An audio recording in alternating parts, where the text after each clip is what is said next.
Welcome. In front of me is a OnePlus 11 and today I will show you how you can capture a screenshot on this device.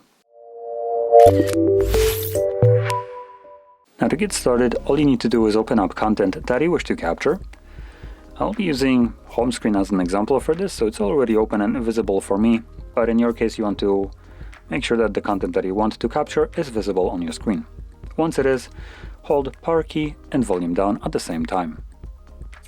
You'll have a sound with a pop-up, you have scroll and share options, and after a moment this little image disappears. Once it disappears, you can find it in your Photos application, so right over here. And by default, you most likely will see it right over here on the newest spot of your media.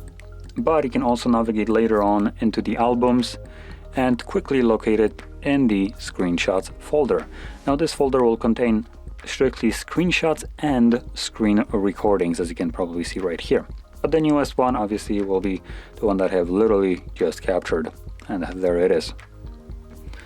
So anyway, if you found this very helpful, don't forget to hit like, subscribe, and thanks for watching.